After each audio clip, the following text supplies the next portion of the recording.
ഹരേ കൃഷ്ണ.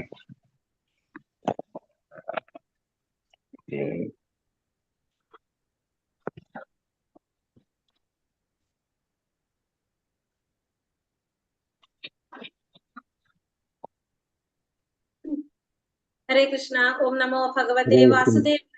ഓം നമോ വാസുദേവായ. ഓം നമോ ഭഗവതേ വാസുദേവായ. ഓം അജ്ഞാനതിമിരാന്ധസ്യ ജ്ഞാനാഞ്ജനാശലാകയ ചക്ഷുരുന്മീലിതം യേന തസ്മൈ ശ്രീ ഗുരവേ നമഃ. നമോ വിഷ്ണുപാദായ കൃഷ്ണപ്രേഷ്ഠായ ഭൂതലേ ശ്രീമതേ ഭക്തിവേദാന്ത സ്വാമിനിധി നാമിനെ. നമസ്തേ സാരസ്വതേ ദേവേ ഗൗരവാണി പ്രചാരിണേ നിർവിശേഷ ശൂന്യവാദി പാശ്ചാത്യദേശധാരിണേ. ജയ ശ്രീ കൃഷ്ണ ചൈതന്യ പ്രഭു നിത്യാനന്ദ ശ്രീ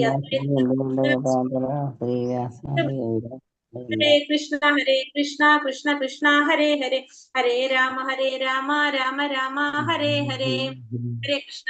ശ്രീ രാധാ ഗോവിന്ദ് ടെമ്പിൾ ഇസ്കോൺ മാംഗ്ലൂരിന്റെ ഭക്തിരസാമൃത സിന്ധു ക്ലാസ്സിലേക്ക് എല്ലാവർക്കും സ്വാഗതം. ഹരേ കൃഷ്ണ. എല്ലാവർക്കും പ്രണാമം. ഹരേ കൃഷ്ണ.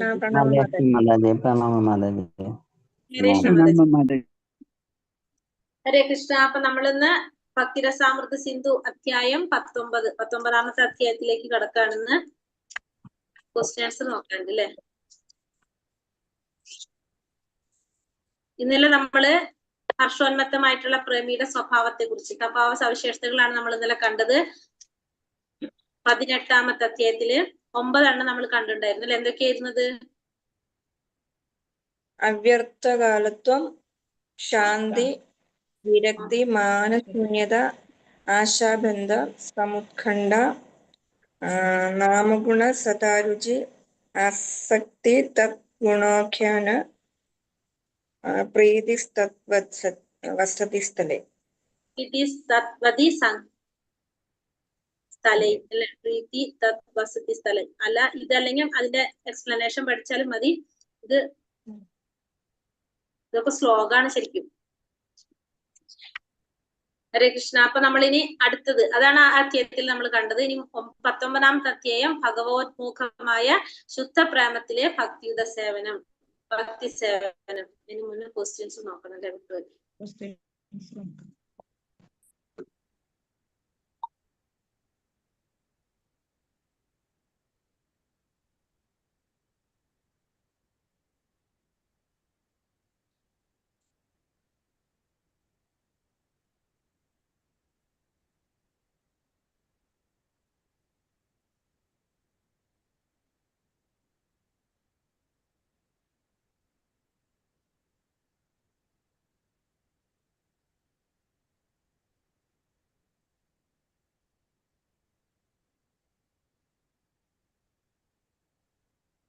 പറഞ്ഞോളൂ മാതാജി. എന്റെ ക്വസ്റ്റ്യൻ എടുക്കാൻ പറ്റുന്നില്ലല്ലോ.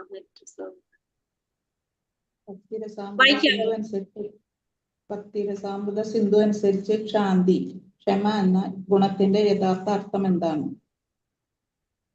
പറഞ്ഞോളൂ മാതാജി. അസ്വസ്ഥത ഒഴിവാക്കാൻ കാരണങ്ങൾ ഉണ്ടാകുമ്പോഴും ശാന്തനായി ഭക്തി തുടരുന്നത്.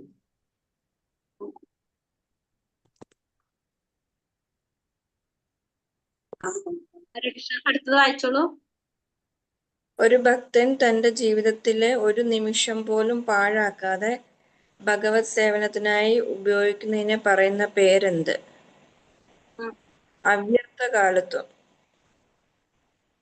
അടുത്തത് ഭരത മഹാരാജാവിന്റെ ജീവിതം താഴെ പറയുന്ന ഏത് ഗുണത്തിനാണ് ഉദാഹരണമായി നൽകുന്നത്? അനാസക്തി അല്ലെങ്കിൽ വിരക്തി. ഭഗീരഥ മഹാരാജാവ് തന്റെ രാജകീയ പദവികൾ മറന്ന് ഭിക്ഷയാചിക്കാൻ തയ്യാറായത് ഏത് ഗുണം പ്രകടമാക്കാനാണ്? മാനശൂന്യത.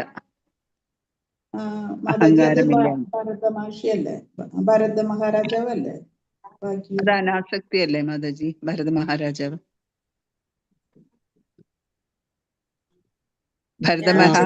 അനാസക്തി.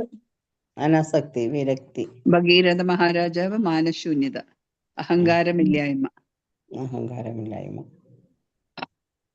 രൂപഗോസ്വാമിയുടെ വിവരണം അനുസരിച്ച് ആശാബന്ധം എന്നതുകൊണ്ട് അർത്ഥമാക്കുന്നത് എന്താണ്?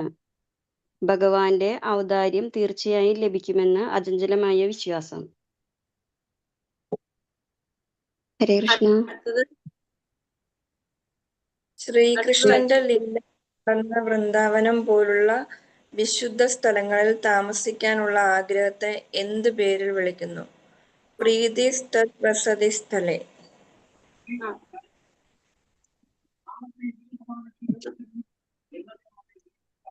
അടുത്തത് ഉള്ള ഒരു ഭക്തനിൽ എന്തെങ്കിലും ചെറിയ തെറ്റുകൾ കണ്ടാൽ അതിനെ എങ്ങനെ സമീപിക്കാമെന്ന് നൃസിംഹ പുരാണം വ്യക്തമാക്കുന്നു. ആ തെറ്റുകളെ തെറ്റുകൾ ചന്ദ്രൻ അവഗണിക്കണം. ഇനിയുണ്ടോ? ഇനിയുണ്ട്. വായിച്ചിട്ടുണ്ട്. ഗുരുവിന്റെ ശാരീരിക സാന്നിധ്യം ഇല്ലാത്തപ്പോൾ അദ്ദേഹത്തിന്റെ നിർദ്ദേശങ്ങളെ പാലിക്കുന്നതിനെ എന്ത് വിളിക്കുന്നു? വാണി സേവ. ഹരേ കൃഷ്ണ. ഭക്തിയുടെ നിയമങ്ങൾ നിയമങ്ങൾ പാലിക്കാതെയോ ഗുരുവിന്റെ ഉപദേശം കൂടാതെയോ പ്രകടിപ്പിക്കുന്ന ഭക്തിയെ എന്ത് വിളിക്കുന്നു? ഛായാരൂപത്തിലുള്ള ആസക്തി. വില്ലുമംഗല താക്കൂറിന്റെ കൃഷ്ണകർണാമൃതത്തിൽ കൃഷ്ണനെ കാണാനുള്ള ഭക്തന്റെ അവസ്ഥയെ എങ്ങനെ വിവരിക്കുന്നു? തീവ്രമായ സമുത്കണ്ഠയോടെ ഈ ഫാന നിർവ്വതന കഴിഞ്ഞ മാതാജി. ഓക്കെ ആണല്ലേ? ഇതില് പറഞ്ഞിരിക്കുക. ഞാൻ അതിൽ വേറൊരു പൈലറ്റ് ഉണ്ടായിരുന്നു, അപ്പൊ അത് കാരണം എടുക്കാൻ കിട്ടുന്നില്ല. മാതാജി, നാലാമത്തെ ആൻസർ ഒന്ന് ക്ലിയർ ചെയ്യുമോ? രാജകീയ പദവികൾ പറഞ്ഞ് ഭിക്ഷ യാചിക്കാൻ തയ്യാറായത് ഏത് ഗുണം? അഹങ്കാരമില്ലായ്മ. അതാ അതില് പറയുന്നുണ്ട്, അതിലൊരു രാജാവിന്റെ കാര്യം പറയുന്നുണ്ടായിരുന്നില്ലേ? രാജാവ് എന്താ പറഞ്ഞത്?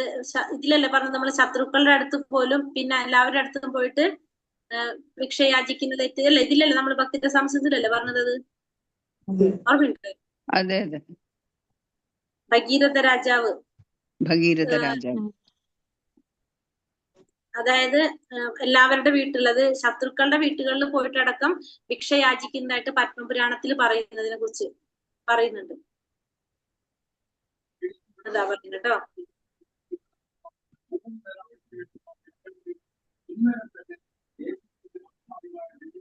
ഭരതരാജാവ് എന്നാണ് ബുക്കിൽ കൊടുത്തിരിക്കുന്നത്.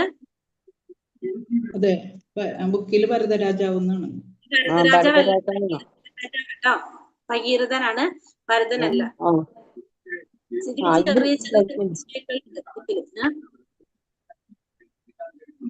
ബുക്കില് ചെറിയ മിസ്റ്റേക്കുകളുണ്ട്, അതാണത്.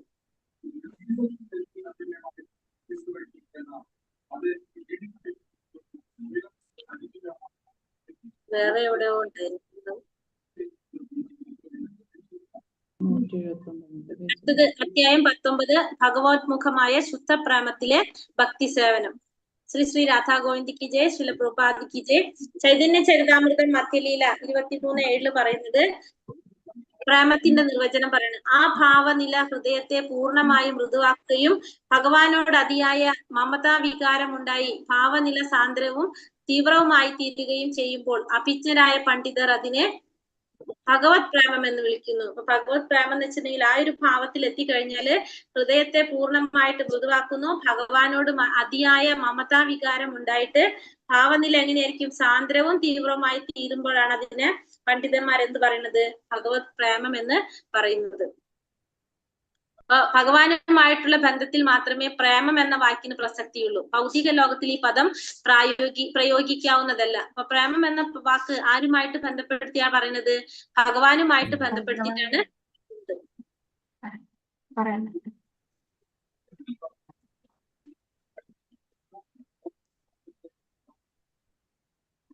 അപ്പൊ ഭഗവാനുമായിട്ടുള്ള പ്രേമം എന്ന വാക്കിന് പ്രസക്തി ഭഗവാനുമായിട്ട് ബന്ധപ്പെടുത്തി വരുന്നുള്ളൂ. ഭൗതിക ലോകത്തിൽ ഈ പദം പ്രയോഗിക്കാവുന്നതല്ല.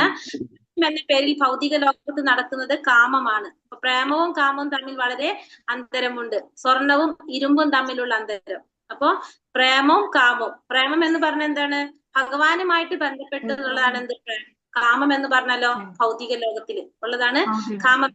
അതായത് നമ്മൾ നേരത്തെ പറഞ്ഞിട്ടുണ്ട് അല്ലെ, ഭഗവാന്റെ ഇന്ദ്രിയങ്ങളെ സന്തോഷിപ്പിക്കാൻ ശ്രമിക്കുകയാണെങ്കിൽ അത് പ്രേമമാകും.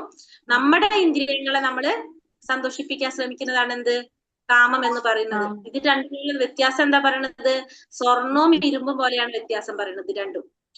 കാമം ഭഗവാനിലേക്ക് മാറ്റുകയും ബന്ധുത സങ്കല്പം മുഴുവനും അദ്ദേഹത്തിൽ സംവേശിപ്പിക്കുകയും ചെയ്യുമ്പോൾ അത് ഭഗവാനിലുള്ള ശുദ്ധപ്രേമമായി ഭീഷ്മർ, പ്രഹ്ലാദൻ, ഉദ്ധവർ, നാരദ തുടങ്ങിയ പ്രമാണികരാൽ അംഗീകരിക്കപ്പെട്ടിട്ടുള്ളതായി നാരദീയ പഞ്ചരാത്രത്തിൽ വ്യക്തമായി പറഞ്ഞിട്ടുണ്ട്. അപ്പൊ കാമം ഭഗവാനിലേക്ക് മാറ്റിയിട്ട് ബന്ധുത സങ്കല്പം മുഴുവൻ അദ്ദേഹത്തിൽ സംവേശിപ്പിച്ചു കഴിഞ്ഞാൽ ഭഗവാനിലുള്ള ശുദ്ധപ്രേമമായിട്ട് മാറുന്നത്. അത് ആരൊക്കെ പറയുന്നുണ്ട്? അത് ഭീഷ്മര്, പ്രഹ്ലാദൻ, ഉദ്ധവര്, നാരദരെ പോലുള്ള പ്രമാണികന്മാർ അത് അംഗീകരിച്ചിട്ടുള്ളതാണെന്ന് നാരദീയ പഞ്ചരാത്രത്തില് പറയുന്നുണ്ട്. അപ്പോൾ ആ കാമം പ്രേമമാക്കിയിട്ട് മാറ്റുന്നത്. ഭീഷ്മർ ഭഗവത് പ്രേമം എന്നാൽ മറ്റുള്ളവരുടെ നേരെയുള്ള പ്രേമം എന്ന് വിളിക്കപ്പെടുന്ന ഭാവത്തെ പൂർണ്ണമായും ഉപേക്ഷിക്കുക എന്നാണ്. അപ്പൊ ഭീഷ്മർ പറയുന്നത് ഭഗവത് പ്രേമം എന്ന് പറഞ്ഞ എന്താണ്? മറ്റുള്ളവരുടെ നേരെയുള്ള പ്രേമം, അത് ആ ഭാവത്തെ പൂർണ്ണമായിട്ടും ഉപേക്ഷിക്കുക. അപ്പൊ പ്രേമം എന്ന വാക്ക് ആർക്ക് മാത്രം ബന്ധമുള്ളതാണ്? ഭഗവാനുമായിട്ട് മാത്രം ബന്ധം വരുന്നതാണ് എന്ത്? പ്രേമം എന്ന് പറയുന്നത്. ശുദ്ധ പ്രേമം രണ്ടവസ്ഥയിൽ ഭഗവാനിലേക്ക് മാറ്റി പതിപ്പിക്കാൻ കഴിയും. ഒന്ന് ഹർഷോന്മത്തത മൂലവും, ഒന്ന് ഭഗവാന്റെ അഹൈതുകമായ കാരുണ്യം കൊണ്ട്. അപ്പൊ ശുദ്ധ പ്രേമം രണ്ടവസ്ഥയിൽ നമുക്ക് ഭഗവാനിലേക്ക് മാറ്റി പതിപ്പിക്കാനായിട്ട് സാധിക്കും. ഒന്ന് എങ്ങനെയാണ്? ഹർഷോന്മത്തത മൂലവും, രണ്ടാമത്തത് ഭഗവാന്റെ കാരുണ്യം കൊണ്ടും. രണ്ടു തരത്തിൽ നമുക്ക് ഭഗവാനിലേക്ക് മാറ്റാൻ സാധിക്കും. ഒന്നാമത്തത് ഹർഷോന്മാദം. ഹർഷോന്മാദം എന്ന് വെച്ചാൽ എന്താണ്? മതഗ്രന്ഥങ്ങളിൽ വിധിച്ചിരിക്കുന്ന രീതിയിൽ ഒരു ആത്മീയാചാര്യന്റെ ശിക്ഷണത്തിൽ ഭക്തിയുടെ സേവനത്തിന്റെ നിയമങ്ങളും ചട്ടങ്ങളും പാലിക്കുന്നതിലൂടെ ഭഗവാനോടുള്ള ഹർഷോന്മത്ത മുഖമായിട്ടുള്ള പ്രേമം ശക്തമായി ആവാഹനം ചെയ്യാം. അപ്പോ എങ്ങനെയാണ് പറഞ്ഞ? ഒരു ആത്മീയാചാര്യന്റെ ശിക്ഷണത്തില് ഭക്തിയുടെ സേവനത്തിന്റെ നിയമങ്ങളും ചട്ടങ്ങളെല്ലാം പാലിച്ചുകൊണ്ട് ഭഗവാനോടുള്ള ഹർഷോന്മത്ത പ്രേമത്തെ നമുക്ക് ശക്തമായിട്ട് ആവാഹനം ചെയ്തെടുക്കാൻ സാധിക്കും. എങ്ങനെയാണ്? ഒരു ഗുരുവിന്റെ ശിക്ഷണത്തില് നമ്മുടെ ഭക്തിയുടെ സേവനങ്ങളും ഈ പറഞ്ഞ 64 നിയാമക തത്വങ്ങളും എല്ലാം പാലിച്ചുകൊണ്ട് നമുക്ക് അതിന് ആവാഹനം ചെയ്തെടുക്കാൻ സാധിക്കും. ശ്രീമദ് ഭാഗവതം 11-ാം സ്കന്ധം 2-ാം അധ്യായം 40-ാം ശ്ലോകത്തിൽ പറയുന്നത് ഭക്തി ഉപാസനയുടെ നിയാമക തത്വങ്ങൾ നടപ്പാക്കിക്കൊണ്ടിരിക്കുന്നതിനിടയിൽ ഭക്തനിൽ തനിക്ക് സ്വാഭാവികമായുള്ള കൃഷ്ണാവബോധം വികസിക്കുന്നു. ഇപ്രകാരം മനസ്സലിയുമ്പോൾ ഉന്മത്തനെ പോലെ പാടാനും നൃത്തം വെക്കാനും തുടങ്ങും. തിരുനാമം ജപിക്കുന്നതിനിടയിൽ ചിലപ്പോൾ കരയും, ചിലപ്പോൾ ശോഭിച്ച് സംസാരിക്കും, മറ്റു ചിലപ്പോൾ അന്യരുടെ സാന്നിധ്യം പോലും വകവയ്ക്കാതെ പാട്ടുപാടും, ഭ്രാന്തനെ പോലെ നൃത്തം ചവിട്ടും. അപ്പോ ഈ അവസ്ഥയിൽ നമ്മൾ എത്തിക്കഴിഞ്ഞാല് ഭക്തൻ ഭാഗവതത്തിൽ പറയുന്നതാണ് ഭക്തി ഉപാസനയുടെ നിയാമക തത്വങ്ങൾ നടപ്പിലാക്കിക്കൊണ്ടിരിക്കുന്നതിനിടയില് ഭക്തനിൽ തനിക്ക് സ്വാഭാവികമായിട്ടുള്ള കൃഷ്ണാവബോധം വികസിക്കും, സ്വാഭാവികമായിട്ട് വരും. അപ്പൊ ഇപ്രകാരം നമ്മളെ മനസ്സലിയുമ്പോ എന്താണ് സംഭവിക്കുന്നത്? ആ ഭക്തൻ ഉന്മത്തനെ പോലെ പാടാനും നൃത്തം വെക്കാനും നാമം ജപിക്കുന്നതിനിടയിൽ കരയും, ചിലപ്പോൾ ക്ഷോഭിക്കും. അങ്ങനെ ചിലപ്പോ മറ്റുള്ളവരുടെ സാന്നിധ്യം അതുപോലും നമ്മള് കണക്കിലെടുക്കാതെ പാട്ടുപാടുകയും ഭ്രാന്തനെ പോലെ നൃത്തം ചവിട്ടൊക്കെ ചെയ്യും. ആ ഒരു അവസ്ഥയില് ഹർഷോന്മാദത്തിൽ എത്തിക്കഴിയുമ്പോൾ പത്മപുരാണം പറയുന്നത് ചന്ദ്രകാന്തി എന്ന് പറഞ്ഞൊരു യുവതിയെ കുറിച്ചാണ് പറയുന്നത്. കടുത്ത ബ്രഹ്മചര്യം ദീക്ഷിച്ചു, ഭഗവാനെ ഭർത്താവായിട്ട് കിട്ടാനായിട്ട് ആഗ്രഹം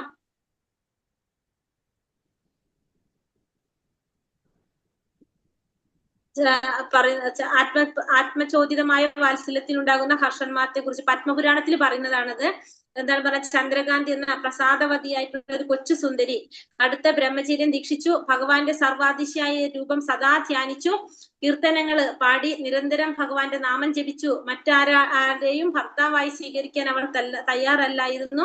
കൃഷ്ണൻ മാത്രമായിരിക്കും തന്റെ ഭർത്താവ് എന്ന് അവൾ ഉറപ്പിച്ചു. അങ്ങനെ അതാണ് നമ്മൾ പറഞ്ഞത് ആത്മചോദിതമായിട്ടുള്ള വാത്സല്യത്തിൽ നിന്നുണ്ടാകുന്ന ഹർഷോന്മത്തമായ പ്രേമത്തെ കുറിച്ച് ആണ് പറയുന്നത്. അപ്പൊ ഈ എന്താ പറയുന്നത്? ഹർഷോന്മാദം വെച്ചാൽ ആ ഭാവത്തിലൂടെ നമുക്ക് എത്തുന്നതാണ്. ഇപ്പൊ വൈദ്യ സാധനയിലൂടെ നമ്മൾ ഒരു ഗുരുവിന്റെ ശിക്ഷണത്തിലൂടെ ചട്ടങ്ങളും നിയമങ്ങളൊക്കെ പാലിച്ചുകൊണ്ട് നമുക്ക് എന്തിലേക്ക് എത്താം? ആ ഹർഷോന്മാദത്തിലേക്ക് എത്തുന്നതിനെ കുറിച്ചാണ് ഒന്നാമത്തത് നമ്മളിപ്പോ ഈ പറഞ്ഞത്. ഹർഷോന്മാദം എത്തുന്നതാണ് നമ്മൾ പറഞ്ഞത്. ഇനി അടുത്തത് പറയുന്നത് എന്താണ്? ഭഗവാന്റെ കാരുണ്യം കൊണ്ട്. രണ്ടാമത്തത് ഭഗവാന്റെ അത്യസാധാരണമായ കാരുണ്യം കൊണ്ട്. ഭഗവാന്റെ അത്യസാധാരണമായ കാരുണ്യം. ശ്രീമദ് ഭാഗവതം 11-ാം സ്കന്ധം 12-ാം അധ്യായം 7-ാം ശ്ലോകത്തിൽ ഭഗവാൻ ഉദ്ധവരോട് പറയുന്നത് എന്നെ പ്രാപിക്കാൻ വൃന്ദാവനത്തിലെ ഗോപികമാര് വേദം പഠിച്ചിട്ടില്ല, തീർത്ഥാടനം നടത്തിയിട്ടില്ല, ഭക്തിപൂർവ്വം അനുഷ്ഠാനങ്ങളൊന്നും നടത്തിയിട്ടില്ല, തപോനുഷ്ഠാനങ്ങളോ ഒന്നും അവർ ചെയ്തിട്ടില്ല. ഞാനുമായുള്ള സമ്പർക്കം കൊണ്ട് മാത്രമാണ് ഭക്തിയുടെ സേവനത്തിന്റെ സമുന്നതമായ സമ്പൂർണത കൈവരിക്കാൻ അവർക്ക് കഴിഞ്ഞത്. അപ്പൊ ഭാഗവതത്തില് ഉദ്ധവരോട് പറയാണ് ഭഗവാൻ, ഭഗവാനെ പ്രാപിക്കാൻ വേണ്ടിയിട്ട് ഗോപികമാര് ഒന്നും ചെയ്തിട്ടില്ല. വേദം പഠിക്കുക, തീർത്ഥാടനം നടത്തുക, ഭക്തിപൂർവ്വം അനുഷ്ഠാനങ്ങൾ ചെയ്ത് ഒന്നും അവർക്ക് മാത്രം എന്ത് മാത്രമേ ഉണ്ടായിരുന്നുള്ളൂ? ഭഗവാനുമായിട്ടുള്ള സമ്പർക്കം മാത്രമാണ് അവർക്ക് ഉണ്ടായിരുന്നത്. ഭക്തിരസേവനത്തിന്റെ സമുന്നത സമ്പൂർണത കൈവരിക്കാനായിട്ട് അവർക്ക് കഴിഞ്ഞത് അതുകൊണ്ടാണ്. തന്റെ സ്ഥിതി എന്തു തന്നെയായിരുന്നാലും കൃഷ്ണനെ കുറിച്ച് സദാ ചിന്തിക്കുകയും ഹർഷോന്മത്തന്മാരുടെ പ്രേമത്തോടെ അദ്ദേഹത്തിന്റെ മഹാത്മ്യങ്ങളെ സദാ പ്രകീർത്തിക്കുകയും ചെയ്യുന്ന ഭക്തൻ കൃഷ്ണന്റെ അത്യസാധാരണമായ കാരുണ്യം കൊണ്ട് കലർപ്പില്ലാത്ത ഭക്തിരസേവനത്തിന്റെ സമുന്നത സമ്പൂർണത നേടും. അപ്പൊ തന്റെ സ്ഥിതി എങ്ങനത്തെ ആയിരുന്നാലും ശരി, ഭഗവാനെ കുറിച്ച് സദാ ചിന്തിച്ചുകൊണ്ടിരിക്കുക, ഹർഷോന്മത്തമായ പ്രേമത്തോടെ ഭഗവാന്റെ മഹാത്മ്യങ്ങളെ സദാ കീർത്തിച്ചുകൊണ്ടിരിക്കുക, കൃഷ്ണന്റെ അതിസാധാരണമായ കാരുണ്യം കൊണ്ട് കലർപ്പില്ലാത്ത ഭക്തിയുടെ സേവനത്തിന്റെ സമ്പൂർണത നേടാനായിട്ട് സാധിക്കും. എങ്ങനെ? ഭഗവാന്റെ കാരുണ്യം കൊണ്ട് എപ്പോഴും ഭഗവാനെ കുറിച്ച് ചിന്തിച്ചുകൊണ്ടിരിക്കുക, ഭഗവാന്റെ കീർത്തികള് അത് സദാ കീർത്തിച്ചുകൊണ്ടിരിക്കുക. അങ്ങനെ ആ ഭക്തൻ ഭഗവാന്റെ അതിസാധാരണമായ കാരുണ്യം കൊണ്ട് ആ സമുന്നതയിൽ എത്താനായിട്ട് സാധിക്കും. ശ്രീമദ് ഭാഗവതം ഇത് സ്ഥിരീകരിക്കുന്നു. എല്ലാ തരം തപസ്സുകളും യോഗാമുറകളും അനുഷ്ഠിച്ച ശേഷവും ഒരാളിൽ ശ്രീഹരിയുടെ നേരെ ഇത്തരം ഒരു പ്രേമം വളരുന്നില്ലെങ്കിൽ ഈ അനുഷ്ഠാനങ്ങളെല്ലാം പാഴേലയായി തീരുന്നതായി മനസ്സിലാക്കണം. അകത്തും പുറത്തും സദാ കൃഷ്ണനെ കാണുന്നയാൾ ആത്മസാക്ഷാത്കാരത്തിന് വേണ്ടിയുള്ള എല്ലാവിധ തപോനുഷ്ഠാനങ്ങളും അപ്പുറത്തെത്തിയിരിക്കുന്നു. അപ്പൊ ഇവിടെ എന്താ പറഞ്ഞത്? എല്ലാ തരത്തിലുള്ള തപസ്സുകളും യോഗാമുറകളും അനുഷ്ഠിച്ച ശേഷവും ഭഗവാനോടുള്ള പ്രേമം വളരുന്നില്ലെങ്കിൽ ആ ചെയ്തത് മുഴുവൻ എന്താണ്? പാഴായി പോകുന്നതാണെന്ന് മനസ്സിലാക്കുക. അകത്തും പുറത്തും സദാ ഭഗവാനെ കാണുന്ന വ്യക്തി എന്താണ്?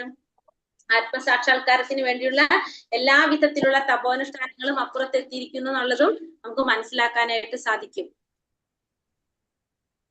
പ്രേമം രണ്ട് തരത്തിൽ പറയുന്നത് ഭഗവാന്റെ അതിസാധാരണമായ കാരുണ്യത്തിൽ സംജാതമാകുന്നതായി പറയപ്പെടുന്ന പരാപേക്ഷ കൂടാതെയുള്ള കൃഷ്ണാഭിമുഖ്യത്തെ രണ്ടായിട്ട് നമുക്ക് പറയാം. ഒന്നാമത്തത് ഭഗവാന്റെ മഹത്വത്തിന്റെ നേരെയുള്ള അത്യാദരവ്. ഭഗവാന്റെ മഹത്വത്തിന് നേരെയുള്ള അത്യാദരവാണ് ഒന്നാമത്തത്. രണ്ടാമത്തത് ബാഹ്യ പരിഗണനകൾ ഒന്നും കൂടാതെ അനൈച്ഛികമായി ഉണ്ടാകുന്ന കൃഷ്ണാഭിമുഖ്യം. ഒന്നാമത്തത് ഭഗവാന്റെ മഹത്വത്തിന് നേരെ അത്യാദരവ്, രണ്ടാമത്തത് ബാഹ്യമായ പരിഗണനകൾ ഒന്നും കൂടാതെ അനൈച്ഛികമായിട്ടുണ്ടാകുന്ന കൃഷ്ണാഭിമുഖ്യം നമുക്ക് നോക്കാം. ഒന്നാമത് മഹാത്മ്യജ്ഞാന പ്രേമം വൈകുണ്ഠം, രണ്ടാമത്തത് കേവല പ്രേമം വൃന്ദാവനം. നോക്കാം നമുക്ക് എന്താണെന്ന്. ഉത്തമ ഭക്തന്മാരുമായിട്ടുള്ള സമ്പർക്കം, അതായത് ഇത് സംഭവിക്കുന്നത് പറയുന്നത് എന്താണ്? നമ്മളെ ശ്രദ്ധ, അതായത് ഭക്തിയുടെ തലങ്ങളെ കുറിച്ചാണ് അവിടെ പറയുന്നത്. ഒന്നാമത്തത് പറയുന്നത് ഉത്തമ ഭക്തന്മാരുമായിട്ടുള്ള സമ്പർക്കം, ശുദ്ധപ്രേമത്തിന്റെ വളർച്ചയിലെ വിവിധ ഘട്ടങ്ങള്. അതാണ് ഒന്നാമത്തെ എന്താണ്? ശ്രദ്ധ എന്ന് വെച്ചാല് ഭഗവാനോടുള്ള ഹർഷോന്മത്തമായ പ്രേമത്തിന്റെ തുടക്കം അടിസ്ഥാനപരമായും വിശ്വാസത്തിലാണ്. ഫസ്റ്റ് നമുക്ക് എന്ത് വേണം? ശ്രദ്ധ വേണം, വിശ്വാസം വേണം. ഹർഷോന്മത്ത പ്രേമത്തിന്റെ തുടക്കം എന്താണ്? വിശ്വാസത്തിലാണ് തുടങ്ങുന്നത്. അടിസ്ഥാനവും വിശ്വാസം തന്നെയാണ്. രണ്ടാമത്തത് സാധുസംഘ, അല്പം വിശ്വാസത്തോടെ ഭക്തനുമായി ബന്ധം പുലർത്തുന്നവന്റെ മേൽ ഭക്തനുള്ള സ്വാധീന ശക്തിയുടെ ഫലമായി ഭാഗവതം, ഭഗവത്ഗീത തുടങ്ങിയ ആധികാരിക സദ്ഗ്രന്ഥങ്ങളിൽ നിന്ന് ഭഗവാനെ കുറിച്ച് കേൾക്കാനും ഭഗവത് നാമങ്ങൾ ഉരുവിടാനും അയാൾ അവസരം ലഭിക്കുന്നു. രണ്ടാമത്തെയാണ് സാധുസംഘം, ഭക്തന്മാരുമായിട്ടുള്ള സംഘം അതുണ്ടാകണം. അപ്പൊ ഭഗവത്ഗീത, ഭാഗവതം പോലുള്ള ആധികാരിക ഗ്രന്ഥങ്ങളിൽ നിന്ന് ഭഗവാനെ കുറിച്ച് കേൾക്കാനും ഭഗവാന്റെ നാമങ്ങൾ ഉരുവിടാനും ഒക്കെ നമുക്ക് എവിടെ അവസരം കിട്ടും? ഈ സാധുസംഘത്തിൽ അവസരം കിട്ടും. മൂന്നാമത്തത് ഭജനക്രിയ, ഉത്തമ ഭക്തന്റെ നിയന്ത്രണത്തിൽ ഭക്തിയുടെ സേവനത്തിന്റെ നിയാമക തത്വങ്ങളെല്ലാം അനുസരിച്ചുകൊണ്ട് അയാൾക്ക് സ്വയം തയ്യാറാവുകയും ഭക്തനെ ആത്മീയാചാര്യന്റെ നിയന്ത്രണത്തിൽ അയാൾ നിയാമക തത്വങ്ങൾ അനുസരിച്ച് ഭക്തിയുടെ സേവനം നടത്തുകയും ചെയ്യും. ഭജനക്രിയ എന്ന് പറഞ്ഞാൽ എന്താണ്? നമ്മള് ഭക്തിയുടെ സേവനത്തിന് അനുകൂലമായിട്ടുള്ള പ്രവർത്തികൾ ചെയ്തുകൊണ്ട് ആത്മീയാചാര്യന്റെ നിയന്ത്രണത്തില് ആ നിയാമക തത്വങ്ങൾ അനുസരിച്ച് ഭക്തിയുടെ സേവനങ്ങളൊക്കെ ചെയ്യാം. ഇതാണ് ഭജനക്രിയ.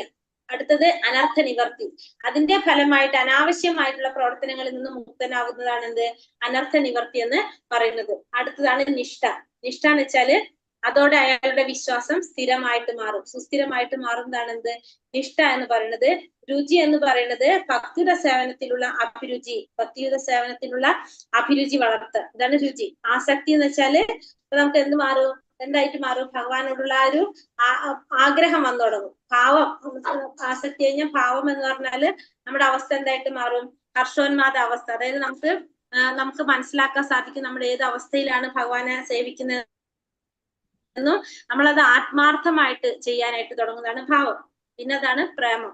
അതീന്ദ്രിയമായ ഒരു അവസ്ഥയിൽ എത്തുന്നതാണ് എന്ത് പ്രേമം എന്ന് പറയുന്നത്. ഈ 9 ശുദ്ധ പ്രേമത്തിന്റെ വളർച്ചയിലെ വിവിധ ഘട്ടങ്ങളാണിത്. ഭക്തിയുടെ വിവിധ തലങ്ങളാണിത്. ശ്രദ്ധ, സാധുസംഗ, ഭജനക്രിയ, അനർത്ഥ നിവർത്തി, നിഷ്ഠ, രുചി, ആസക്തി, ഭാവം, പ്രേമം എന്ന് പറയുന്നത്. മഹാഭാഗ്യവാന്മാർക്ക് മാത്രമേ ജീവിതത്തിൽ ഈ വിജയം നേടാനാവൂ. വൈദിക ഗ്രന്ഥങ്ങൾ പഠിക്കുന്ന ഒരു കേവല വിദ്യാർത്ഥിക്ക് ഈ വികാസം എങ്ങനെ സംഭവിക്കുന്നെന്ന് മനസ്സിലാക്കാൻ വിഷമമാണ്. അപ്പൊ ഭാഗ്യം ഉണ്ടെങ്കിൽ മാത്രമേ എന്ത് സാധിക്കുള്ളൂ, നമുക്ക് ഈ ഭക്തിയിലേക്ക് കടക്കാനും ആ വിജയം കൈവരിക്കാനും സാധിക്കുള്ളൂ. വൈദിക ഗ്രന്ഥങ്ങൾ പഠിക്കുന്ന ഒരു വിദ്യാർത്ഥിക്ക് ഇത് എങ്ങനെയാണ് ഈ വികാസം സംഭവിക്കുന്നതെന്ന് മനസ്സിലാക്കാൻ വിഷമമായിരിക്കും.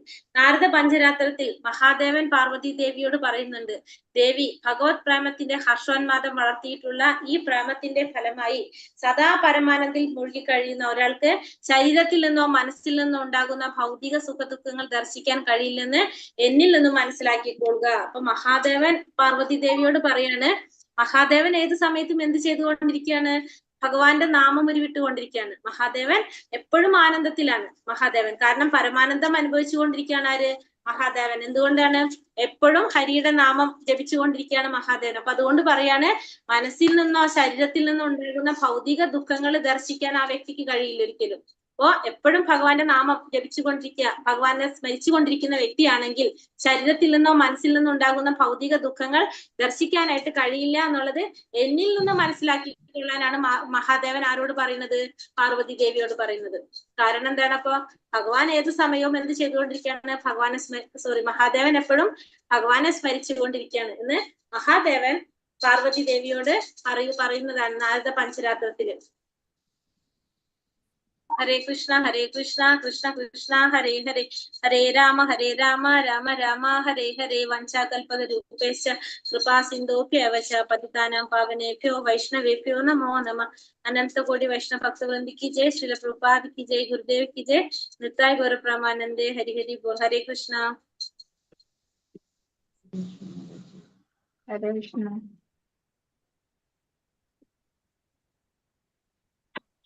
ഹരേ കൃഷ്ണ മാതാജി. ഹരേ കൃഷ്ണ. അപ്പൊ നമുക്ക് ഇതില് ചെയ്യാം.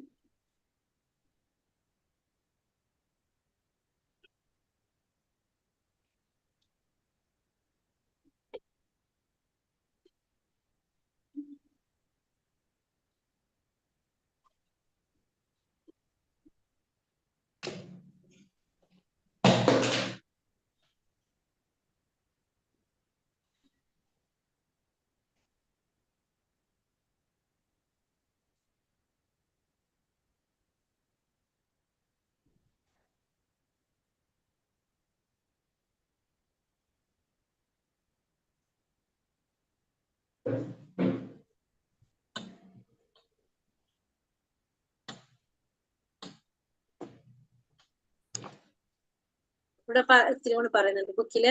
ഭഗവാന്റെ അതിസാധാരണമായ കാരുണ്യത്തിൽ സംജാതമാകുന്നതായി പറയപ്പെടുന്ന പരാപേക്ഷ കൂടാതെയുള്ള കൃഷ്ണാമുഖ്യത്തെ രണ്ടായിട്ട് തരംതിരിക്കാം.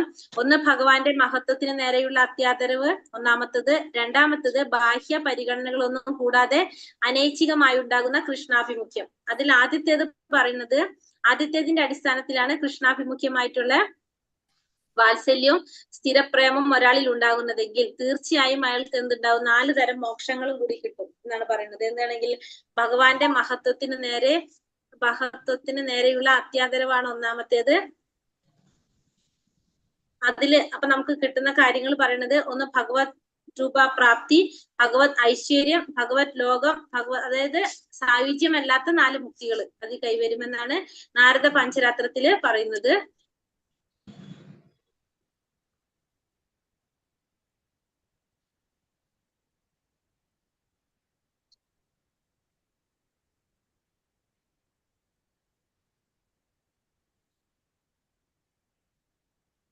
ശുദ്ധവും കലർപ്പില്ലാത്തതുമായിട്ടുള്ള ഭക്തി സേവനം എന്നാൽ വ്യക്തിഗതമായ ലാഭം ലക്ഷ്യമാക്കിയല്ലാത്ത ഭക്തി സേവനം എന്നാണ് അർത്ഥമെന്ന് നാരദീയ പഞ്ചരാത്രം വ്യക്തമാക്കുന്നുണ്ട്. കൃഷ്ണനുമായി നിരന്തരം പ്രേമത്തിൽ കഴിയുകയും കൃഷ്ണനിൽ തന്നെ മനസ്സ് ഏകാഗ്രമാക്കുകയും ചെയ്യുന്ന ഭക്തിഭാവം മാത്രമാണ് ഭഗവാൻ കൃഷ്ണനെ ആകർഷിക്കാനുള്ള ഒരു മാർഗം.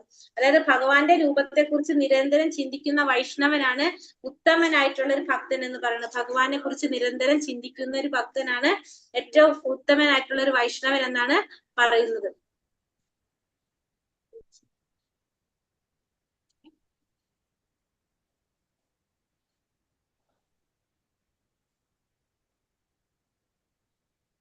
ഇത്രയും കാര്യങ്ങളാണ് ഇതിൽ പറയുന്നത്. ഹരേ കൃഷ്ണ, ഈ പറഞ്ഞതിൽ എന്തെങ്കിലും